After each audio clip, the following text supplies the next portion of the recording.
আমরা আজকে ঘুরতে আসছি লোল ওয়াটার পার্কে। আর এখানে হচ্ছে বাসা থেকে খুব সহজেই আসা যায়। আমরা বাসে করে চলে আসছি। লোল ওয়াটার পার্ক আটলান্টাতে ইমোরি ইউনিভার্সিটির ক্লিফটন রোডের পাশে অবস্থিত। আর এটা তৈরি করা হয়েছে 1920 সালে। প্রায় 154 একর জায়গা নিয়ে এই পার্কটা অবস্থিত। আটলান্টায় যে সমস্ত বিখ্যাত ট্রেইলগুলো আছে সেই ট্রেইলগুলোর মধ্যে একটা অন্যতম ট্রেইল সমৃদ্ধ পার্ক হচ্ছে লোল ওয়াটার পার্ক। আর আমেরিকার কথা জানি না, মানে আটলান্টার কথাই বলতেছি। আটলান্টার বেশিরভাগ পার্কই হচ্ছে এরকম জঙ্গল এবং ট্রেইল সমৃদ্ধ। শুরুর দিকে এই পার্কটা মূলত ব্যবহার করা হতো, মানে ট্রেইলগুলো ব্যবহার করা হতো হচ্ছে স্টুডেন্ট এবং ফ্যাকাল্টি মেম্বারদের যাতায়াতের সুবিধার জন্য। আর যেহেতু ওয়াটার পার্ক, ভিতরে পানি থাকবে না সেটা তো হয়ই না, এখানে বিশাল বড় একটা লেকের মতো তৈরি করা হয়েছে। আর আমেরিকাতে পানি আছে অথচ কচ্ছপ, রাজহাঁস, বক থাকবে না, সেটা অবশ্যই হয় না। এই লেকের চারপাশে এই পার্কটাতে শুধু রাজহাঁস ভর্তি। এবং এই লেকটাতে প্রতিদিন প্রচুর পরিমাণে পাখি আসে। মানে আমাদের দেশে যেমন পাখি আসলে গুলি করবে, পাখি আসলে ধরে নিয়ে যাবে, এসবের কোনো সুযোগ এখানে নাই। তাই পাখিগুলো এখানে খুব নিরাপদে থাকে। এই যে কচ্ছপ দেখা যাচ্ছে, তারপর বক আছে, রাজহাঁস আছে।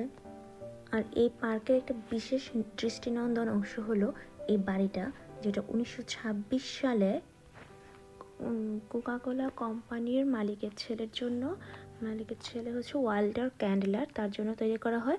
এবং এটার ইঞ্জিনিয়ার ছিল টিউডর ম্যানসন। আর এই বাড়িটা হচ্ছে পুরাটাই পাথরের তৈরি। এবং মজার জিনিস হচ্ছে এই বাড়ির যে ইলেকট্রিসিটি সেটা এই লেকের পানি দিয়েই উৎপাদন করা হইতো শুরুর দিকে।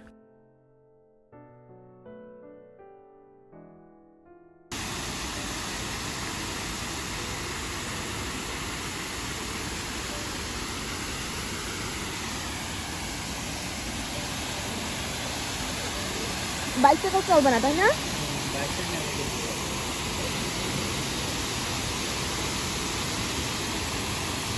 লেকে কি এত পানি, এত স্পিড কেন?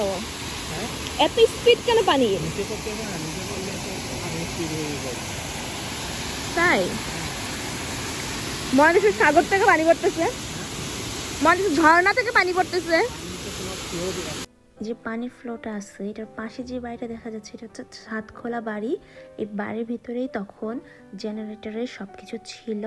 এখান থেকেই জেনারেটর দিয়ে বিদ্যুৎ উৎপাদন করা হতো শুরুর দিকে।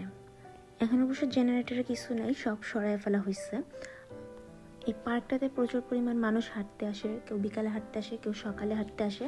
এবং সকালে যারা হাঁটতে আসে তারা প্রায়ই এখানে জঙ্গল থেকে যে এই এরিয়াটাতে হরিণ নামতে দেখে।